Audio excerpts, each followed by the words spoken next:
Hi, my name is Rob Nellis. I'm one of the founders of Buyers+Cellars wine purveyors, and I've been on the curation team since day one.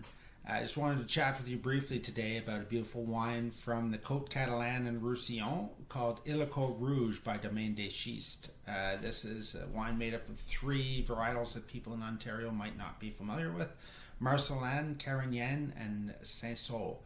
So Marcelin is actually a crossing between Cabernet Sauvignon and Grenache. It came into being in 1960s in France and wasn't used very extensively until it was discovered it was quite resistant to powdery mildew as well as botrytis. Since coming into favor in the south of France, it's grown its reach around the world, and it has now been approved for use in Bordeaux to deal with climate change because it is quite drought resistant. It tends to give medium-bodied wines, and the grapes are quite small, so you get a little bit of tannic structure to them. Saint-Saul is a little bit of an angrier grape. Gives some good yields and is very drought resistant. It's managed to find a home in North Africa, for instance, in the Atlas Mountains, where it doesn't rain for months at a time.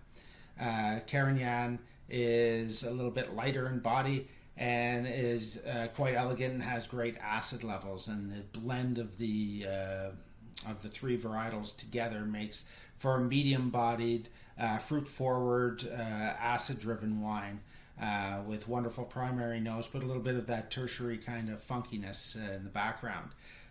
Domaine des Schistes, as the name implies, is planted on has their vineyards planted on giant schist beds of marl and limestone, and what this imparts on the wine is a little bit of minerality that gives almost a saline-like finish to the varietals.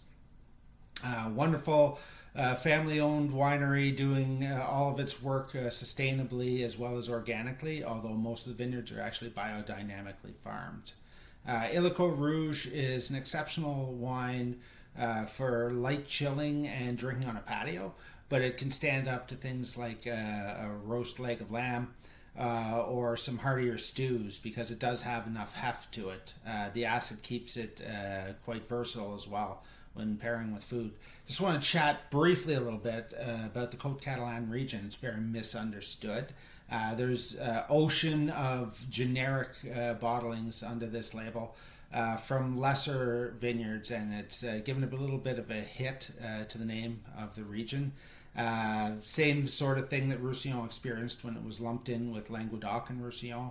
And at the time, Languedoc was growing a lot of bulk wines. Now, of course, with regions like Minervois stepping forward, Languedoc has become a little bit more respected, but it's very French-styled, whereas in Roussillon, it's a Catalan region, and you see a lot of that kind of Spanish Catalan influence, both in the food, the culture, as well as in the wines. The wines from this particular region of the Catalan Mountains, which is Maury, tend to be from old vines, so you're looking at 50 to 100-year-old vines, and the vines for this particular blend come from hillsides, so quite steeply planted, dry farmed as well, so these are put to the stress.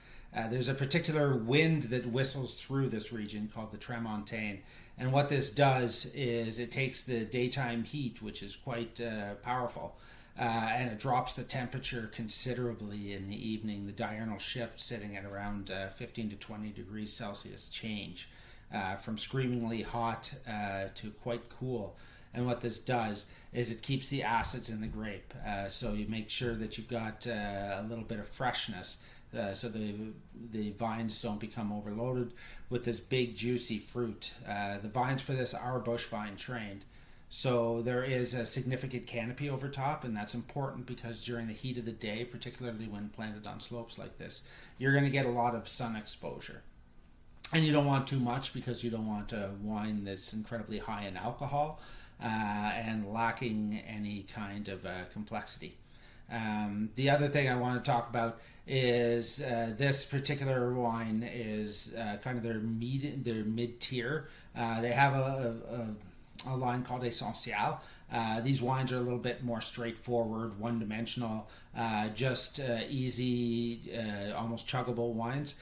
The next step up, this Illico line, are wines with a little bit more substance, but it still gives unbelievable value for its price. And then they of course have their reserve lines. And what this winery actually is well known for is their dessert wines and their higher alcohol fortified wines. If you have any time to drop by our tasting room, we have a few of these available for you to sample. But for now, you can happily order a case of Illico Rouge through buyersandcellars.ca. Thanks very much and have a fantastic day.